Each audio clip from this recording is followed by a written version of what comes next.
Em novembro, o Cotai Project vai lançar um ecossistema financeiro global completo. Wallet, Exchange, Gateway, Marketplace e Betting. Tudo 100% em cripto, sem censura, sem limites, preservando o anonimato e a verdadeira descentralização. Vamos levar liberdade financeira e geográfica para milhões de pessoas. Prepare-se, novembro é o início de uma nova era. Cotai, o próximo nível da revolução cripto. E aí, se a gente fosse querer pensar na estrutura mundial, né, de controle, se essas pessoas, elas estão...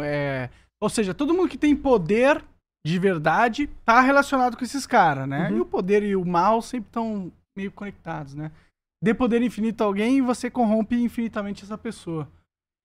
Qual que é a estrutura, assim, deles? Assim, tipo, a humanidade tem contato com essas inteligências há muitos anos. Talvez milênios, né? Milênios. E aí eles criaram estrutura e instituições, que seriam essas sociedades secretas. Essas sociedades secretas são instituições que se relacionam com essas inteligências. Qual que é a estrutura? Você tem os maçons. Os maçons é a mais famosa, né, das sociedades secretas, né? Porque não é muito secreto, né? Eu acho que é mais conhecida pelo público geral. Mas não sei se é mais influente. Eu concordo que é mais famosa, mas não sei se é mais influente. Você tem os Illuminates, que em teoria tá tudo... Então, tá tudo correlacionado. Todas essas sociedades secretas, elas têm um network entre si, é isso? Talvez os níveis mais poderosos, sim, né? Os líderes, os níveis mais altos dessas sociedades, eles se relacionam entre si e trocam figurinhas, etc. E se há um sistema de controle desses seres, o que eles vão fazer? Eles vão querer justamente controlar para que a maior arma que eles têm é que a gente não acredite que eles existam. É a forma mais fácil deles atuarem. Mas aí você tá entrando em contradição, pô. Por quê? Porque uma hora você falou que se todo mundo acreditasse que eles existem, eles iam entrar e invadir todo mundo, e agora você tá falando que a maior arma que eles têm é a gente não acreditar neles, né? É no sentido de que eles não querem entrar aqui, eles preferem se manter na sombra. Isso seria o plano B, eles entrarem. Tá? Se manter nas sombras é muito mais eficiente pra eles como disfarce. Porque se você não acredita neles, você fica mais vulnerável. Vulnerável? Né? Se você não... Tem um monte de influenciador aí que eu vejo que começa a entrar nessas piras de satanismo e tal. Sim. O PC era um dele. Ele falava sobre satanismo, sei lá, muitos anos atrás comigo. Quando eu encontrei ele. O PC e o Cauê Moura, né? Espero que ele largue disso, essa porra aí de satanismo. Mas... Cauê Moura tá no satanismo? ele... Não sei se ele tá. Ele falava de satanismo comigo, muitos anos atrás. E eu espero que ele tenha, né, largado esse rolê aí, porque é um rolê prejudicial pra ele, né? Eu não gostaria que ele se envolvesse nisso. Claro, né? claro. Mas... eu não lembro mais. Então, o plano A, pra mim, eles se manterem ocultos. Tá? O plano B seria... vai revelar? Ótimo, agora eu vou entrar e eu vou fazer o serviço. Eu não queria, não é a minha forma de atuar principal. Minha forma de atuar é nas sombras. Então vamos pra guerra logo, vamos revelar, pô. O problema é... Se é o plano B, o problema B é pior do que o A, né? O problema... o plano A. O grande problema, eu acho, é o seguinte. Esses seres têm uma essência, eles são não materiais. Sim. Então não é na bala que a gente vai resolver contra eles se eles entrarem aqui. É numa imunidade de ser, né? Tem vários contatos que eu falei do que chama de lobisomem, que lobisomem virou um termo guarda-chuva, um monte de ser que aparece. Tudo que é peludo é lobisomem. Mas são seres diferentes. As pessoas na Amazônia falam, eu dei tiro, eu dei facada, não acontece, não funciona nada. Você vai voltar pra casa dele lá numa outra dimensão. Só bala de prata. Talvez nem isso, entendeu? Se não tiver batizada a bala de prata, se for uma bala de prata que o cara é um bebum, sei lá, entendeu? Tem que ser prata 100% pura. E abençoada ainda, sei lá, sabe? Porque água eu acho que não é só material, o termo material é só um veículo. Uhum. É o material mais alguma coisa. Sim, é o princípio da magia, né? Faz sentido. Então, assim, eu acredito que o plano B dele seria essa invasão material. Mas não é a forma de atuar principal. E se tem um sistema de controle pra não revelar isso, que é pra manter o plano A, é você criar sociedades que vão deter um conhecimento para atuar pra não revelação desse assunto. É meio que como se eles estivessem usando essas sociedades secretas pra manter a influência deles na Terra. Né?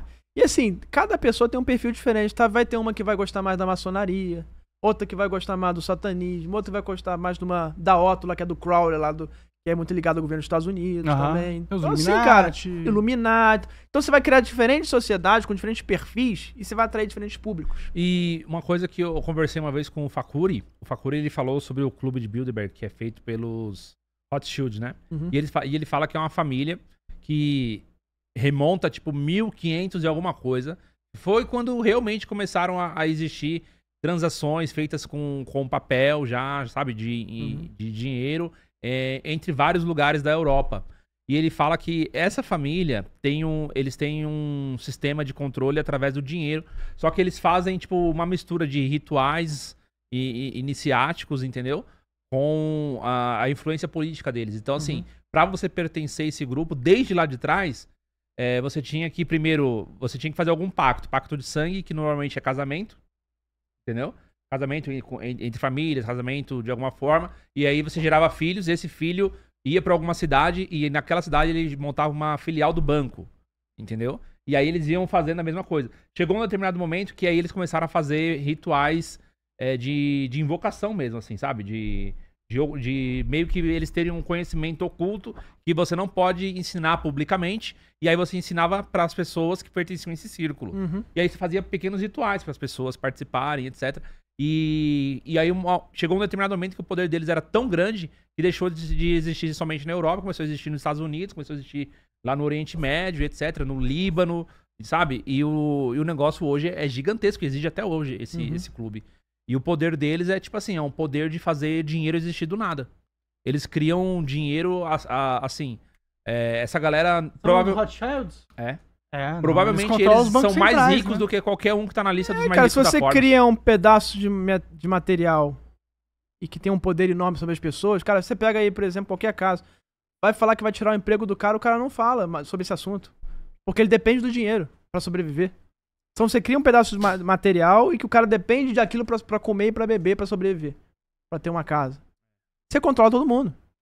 Através do dinheiro, que é o que eles fazem, realmente. Isso é o que tá acontecendo mesmo hoje em dia.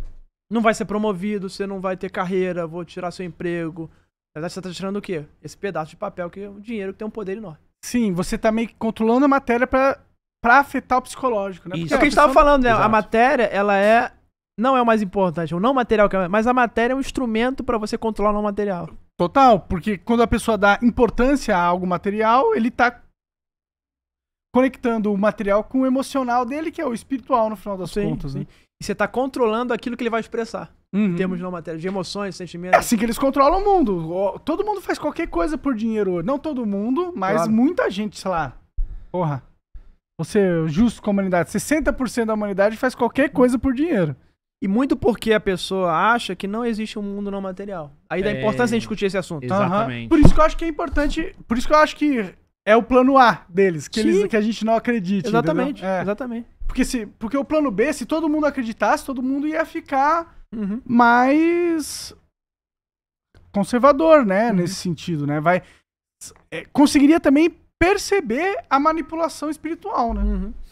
E tem essa questão de rituais que o Júnior falou, que é importante, que esses conhecimentos não estão nos livros. Eu tenho ido a Varginha muito tempo. Eu tava lá agora, eu vim de Varginha, né? 99% da população não sabe que isso existe. Você pergunta pro varginhense que mora lá há 70 Quantos habitantes anos. tem Varginha? Não sei quanto aí, mas tem que ver no... 100 mil? Não, bem mais. Mais? 200? É mais? Acho que é. Grande, Varginha é grande, cara. Vou pesquisar aqui, vai falando aí. Varginha desenvolvida.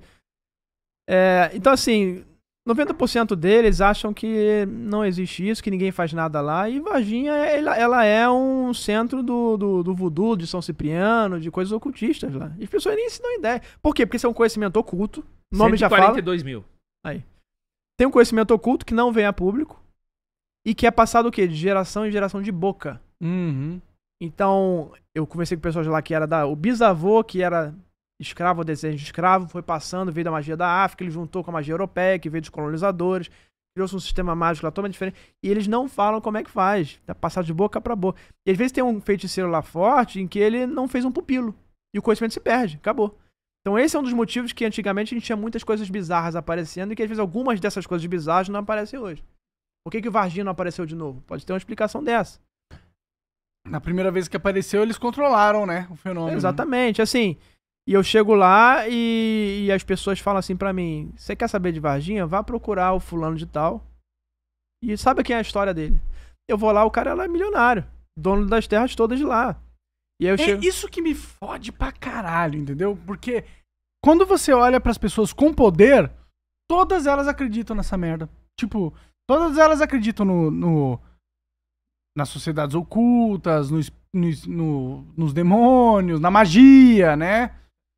Tu já fez magia, cara?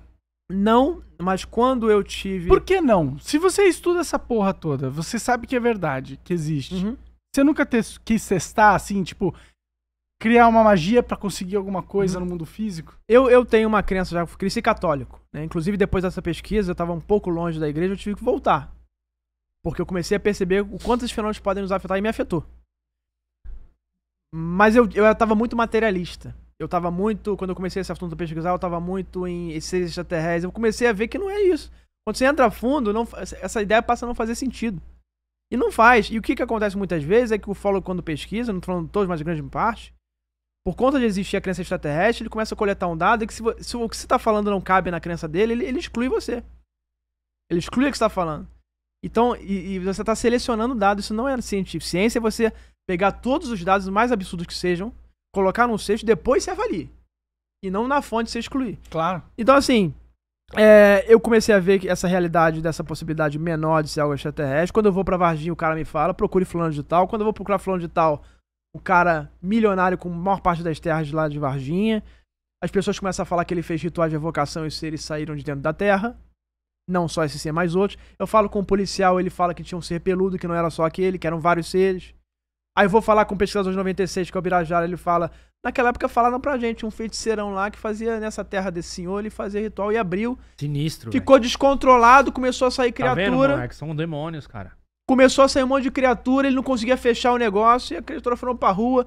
Ali do lado era um cemitério, ele tava indo da mata pro cemitério, atraída pelo cemitério de alguma forma. E aconteceu.